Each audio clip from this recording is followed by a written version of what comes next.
Hi and welcome to Terry Talks Movies. This time around I'm talking about slimy movies, slimy science fiction movies. One from 1958, one from 1968. They're both well known, but it was a lot of fun to revisit them. So let's get started with 1958's The Blob, starring Steve McQueen, Annette Cossot, and a lot of silicone gel mixed with red food dye.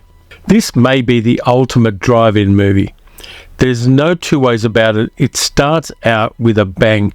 You've got the titles coming up, and you've got the groovy beat of the Burt Bacharach and Mac Davis theme song, The Blob, which has such a rock and roll 1958 vibe about it.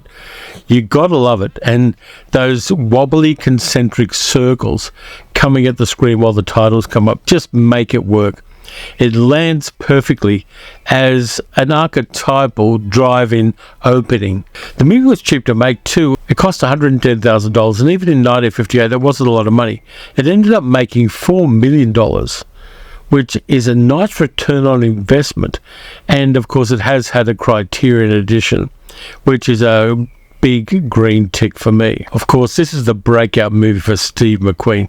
Steve McQueen was a bit of a jobbing actor before this, didn't get any movie roles, and then at the age of 28 he gets a movie role in Pennsylvania where he plays a teenager. This is a long tradition of 20-something-year-old people playing teenagers in movies and TV shows, and yet Steve McQueen sells it. His intensity makes it work. There are a lot more bland protagonists in 1950 science fiction movies than McQueen in this one. And the other thing you get immediately after that really groovy theme song is the plot starts almost immediately. There's a kiss between Steve, the character, and Janie, his girlfriend, played by Annette Cossot. And she's a little bit tight-ass, to be honest. No, that's not what you think, Janie girl. My name is Jane. Just Jane. And then they see a shooting star. Steve decides he's going to go and take a look at it. And then we cut, of course, to the old man who finds the meteor in the ground, pokes it with a stick, and finds a whole bunch of snotty gel on the stick, which then leaps onto his hand, attaches itself, and starts devouring him. The thing to remember with The Blob, which I really like, and I think it's a nice choice by the filmmakers, is when you first see the blob coming out of that meteor, it's milky and translucent. It's only when it starts absorbing human tissue that it becomes a blood red colour. And I like that. The more people it eats, the redder it gets. And even though that's not underlined by the movie in any way, it's a really nice visual representation of the menace this thing is. So apart from Steve McQueen, you've got a bunch of local teenagers who are very generic. You've got a guy called Dave who's a local sheriff who's quite a nuanced character for these kind of movies.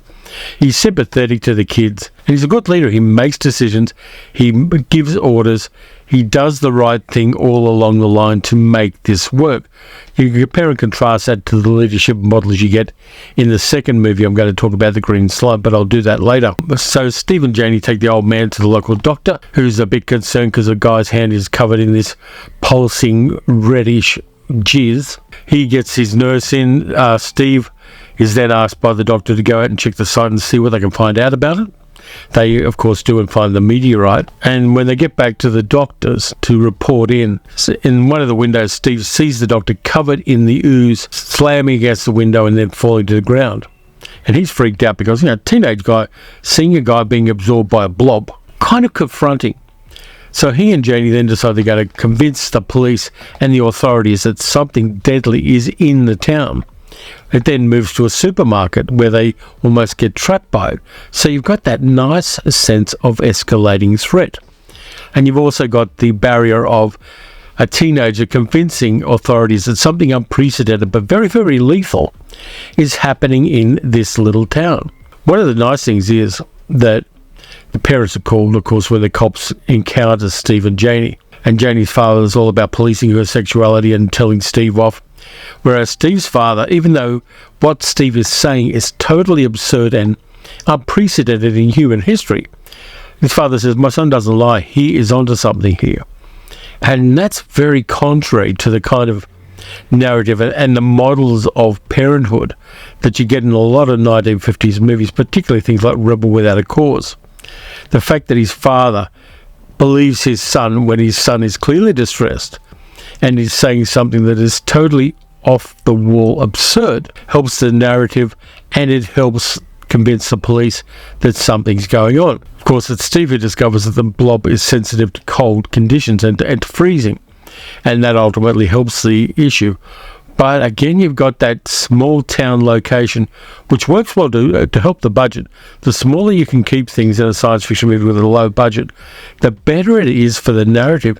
You can do more, and you've got that sense of isolation working for the tension. We've got the midnight movie session where all of the kids in the town go to see a horror movie at midnight, which again is one of those touchstones that plays well to a drive-in audience. If you haven't been to a midnight horror movie, I think you're missing out. I'm not sure they have them very often. If they still have them in Melbourne, I'm not aware of it. But there was a time when going to a midnight horror movie was a rite of passage, and one of the grooviest things you can do as far as watching cinema is concerned. And so they go to the midnight movie, the blob gets in the projection booth, eats the projectionist, which is a real dick move, and then starts oozing through the projection windows in the booth and into the audience, and things go from bad to worse. When having gained a lot of mass, it then engulfs a diner where Steve, Janie, and her really, really, really annoying little brother Danny are trapped. They then, of course, find the solution, and then you get the wonderful 1950s chef's kiss touch of a question mark saying, is this really over or is it not really over? And is the solution one that's going to work? Given global heating, probably not. You can make a direct sequel to the first movie, which addresses climate change in an interesting way. Now, before I talk about the things I love about this movie, there was a direct sequel in 1972, a comedy version called Beware, the Blob, which was directed by none other than Larry Hagman and had a whole bunch of comedic actors in it, people like Shelley Berman and a bunch of well-known faces. It plays it all for laughs. I saw Beware the Blob at the Hoyt's Horror House cinema in Sydney in the 1970s, and it's fun, it's light, it's not the best comedy in the world, but it references the original and gives us a few funny moments, and Larry Hagman does a pretty sterling job of directing it. Then, of course, you've got the 1988 version of The Blob, which is probably the most popular one, which Chuck Russell directed, which takes things in a much, much more sanguine and icky direction, where you see the people getting dissolved by the blob. I think I'm going to rewatch that one because I haven't seen it in a while. I remember being impressed by it as a horror movie. As to whether it's better or worse than the original, I think it's a bit like The Fly. The original The Fly, from again 1958, is a movie of a certain type, and the version that David Cronenberg did later on is very much a different film with a different level of body horror and a much, much ickier mise-en-scène, let's say. The Blob has had 2 sequels. There was talk of doing a reboot in recent years, but nothing has ever come of that. Whether it's going to happen in a year or 2 from now, who knows? It may well do, as franchises are looked for and old intellectual properties are used to give those franchises a bit of a lift.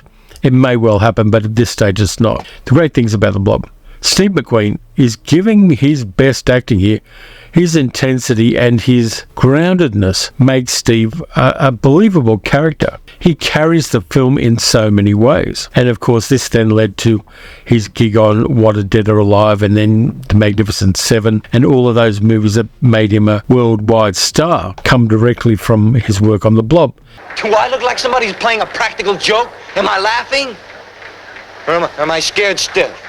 And the other things I love about it, the special effects are good. That blob, which is basically a mass of silicon with red food dye attached, works. It's something that you can't reason with. It's mindless hunger. And the way it's filmed is beautiful because it seems to surge at the camera. And a lot of that footage is actually reversed footage. And there are scenes where it's oozing out of a miniature of the cinema and a miniature of the projection booth in the cinema, which works well. And then you've got the fun stuff. The fact that when it engulfs the diner, what you're actually seeing is a chunk of that silicon on a flat picture of the diner, reverse film, so it looks like it's engulfing it when it's actually sliding off it. They put it on a gimbal table so that they could tilt it and tilt the camera with it, so that when they reverse the footage, it looks like it's surging over the diner. I love that stuff. I love practical solutions which don't always look 100% realistic, but they're imaginative and they're well done, and you see just enough of them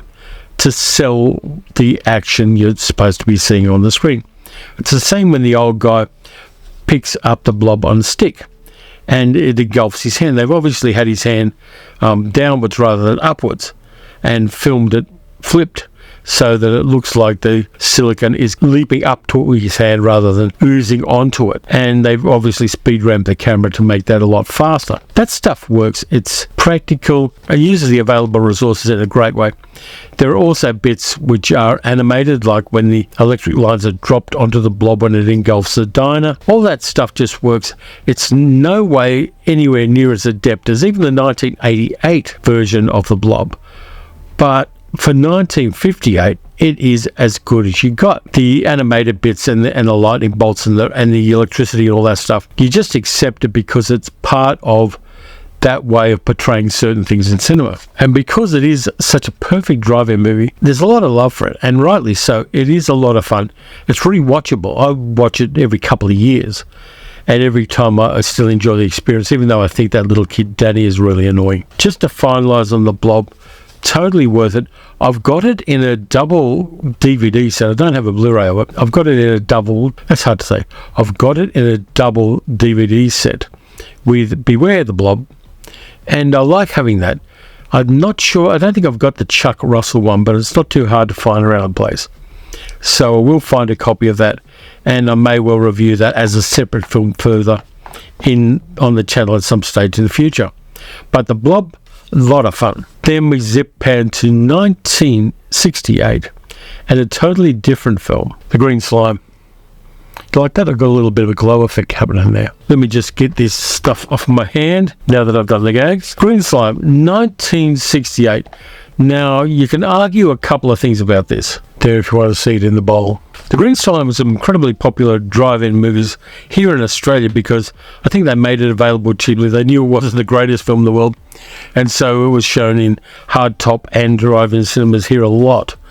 I'm on a Facebook page where they show old cinema advertising from Australia, and inevitably 1968, Green Slime is appearing in about 5 or 6 cinemas around Sydney in 1968. Really popular. I remember there was a buzz about it when I was a kid, and that people wanted to see it because they showed the trailers a lot when I was going to see Saturday matinees.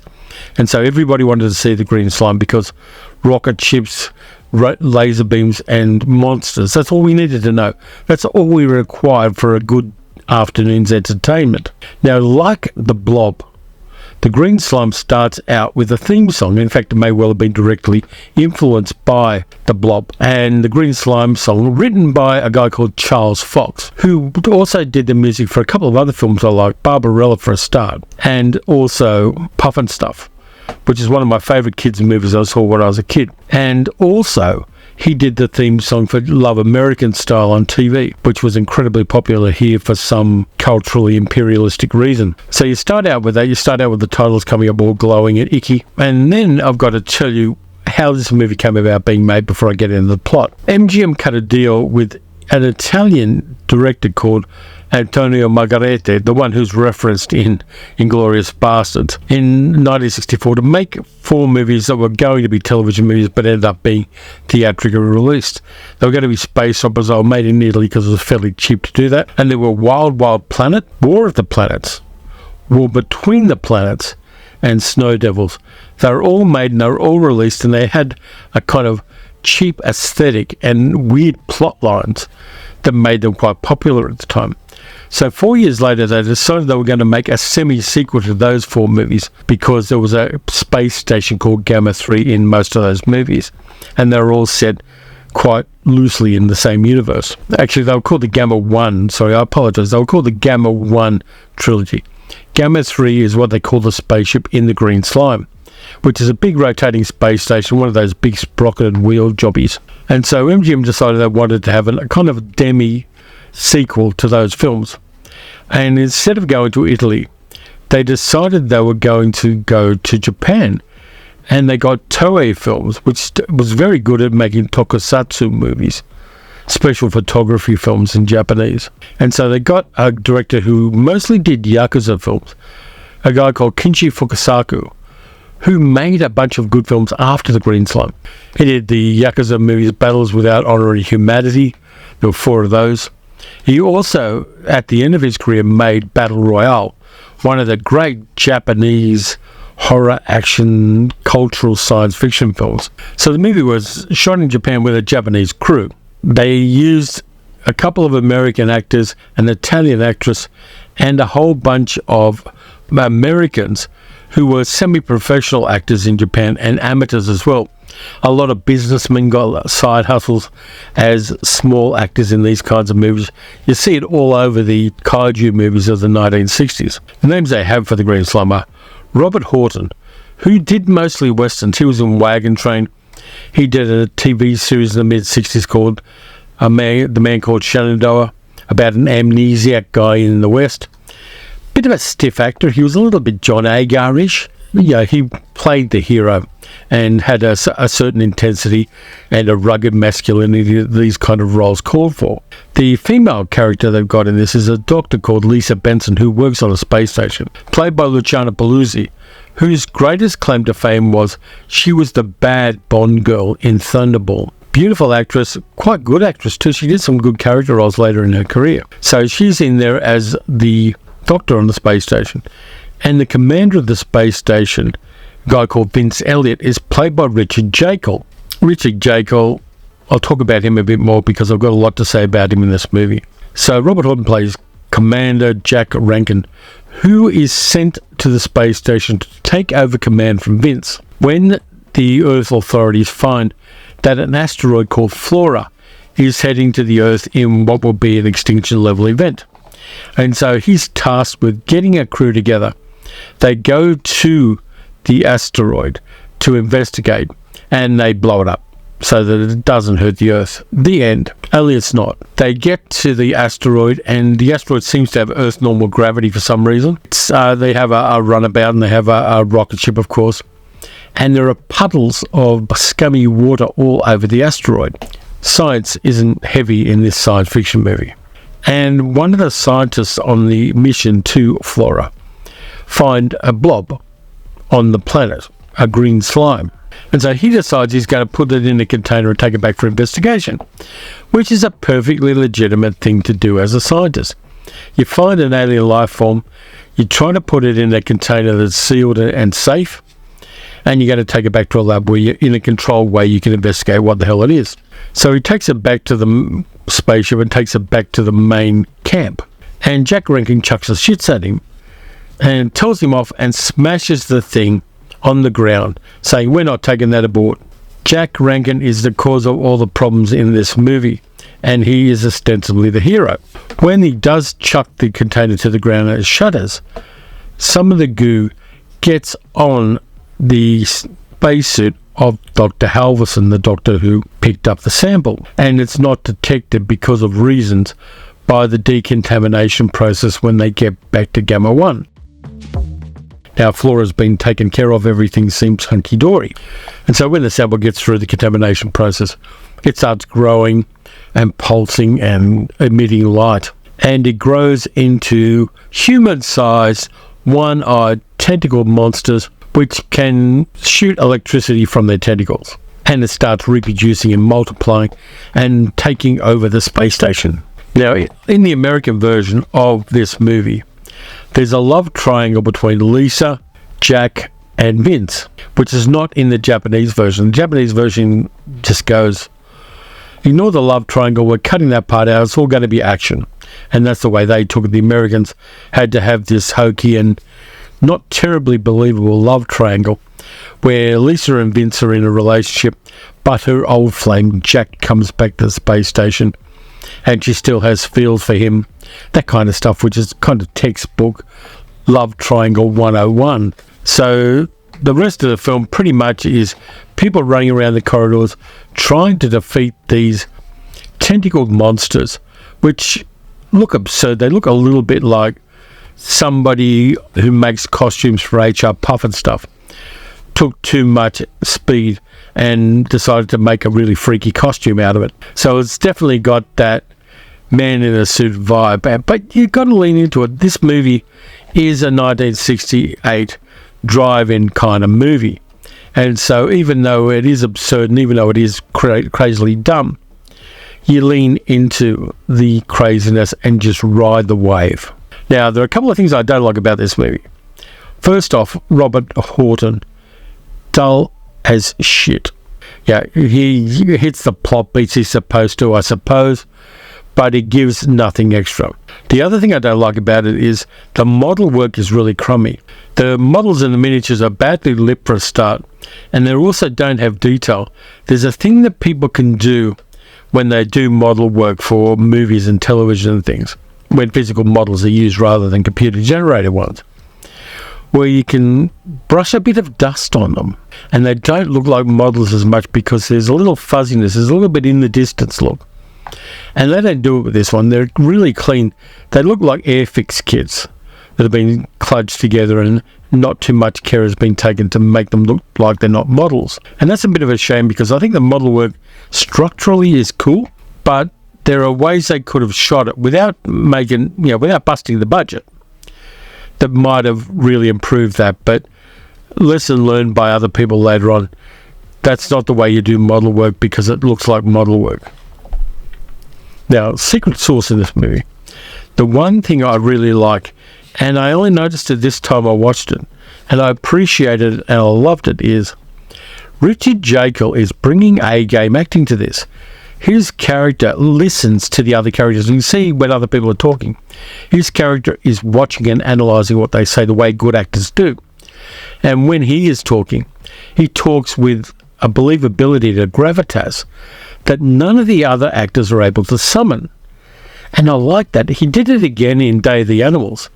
He was a consummate jobbing character actor, where even if he was in a silly situation in a silly movie, he brought a focus and a craft and a talent to what he was doing.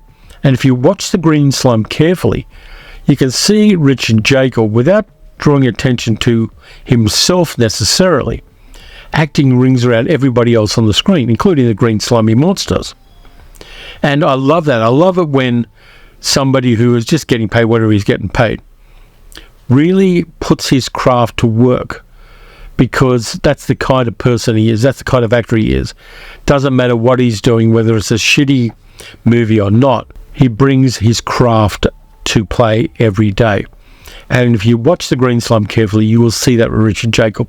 And I love the guy for that. The perfect demonstration of what a character is and should be. And for me, that lifts this movie a lot. Even though it does have the hokey monsters, and even though it does have the wooden actors, the sets aren't too bad. The production design is not bad on the space station sets. That A-game acting in the middle of this film is something that quenched my thirst. And I loved it for that, and I only noticed it this time around. If I was to compare the two movies, I think they're very different. A decade, particularly in the middle of the 20th century, is a long time in the making of cinema. And the world in which both of those films were made were very different. I think I'd give it to The Blob, because obviously it's had a longer tail, it's had a sequel, it's had a remake, it's had potential of another remake. The Green Slime, I think, demonstrates some do's and don'ts of making science fiction exploitation cinema. Don't make your models that shitty. Do get some actors who are going to bring their A-game. Use what you've got and use it well. And Kinji Fukusaka does pretty well with the action scenes and framing the shots and using fairly small and limited sets to good effect in this movie. But I think they make a good double feature too. I think the coincidence of Blob and Slime works well, and I watched them back to back, and I think that it was a better experience for me combining those two movies into one experience. That's what I thought about the films. They're rewatchable, they're fun. The Blob over the Green Slime, but just watch Richard Jekyll in the Green Slime, you'll love it. So that's a bit this time around. Thanks a lot for watching. If you enjoyed the video, please like, subscribe, leave a comment, hit the notification bell. You can become a channel member and donate that way. You can even do a donation to the channel by hitting the little $ on the YouTube app. You can also become a patron at patreon.com/terrytalksmovies. And I'm finding something to do special for the patrons at the end of the year. Now, until next time when I'm doing another double feature of movies that were actually double features in the cinema. Watch some good movies, watch some bad movies. Watch some slimy science fiction movies with gooey monsters. And I'll catch you next time.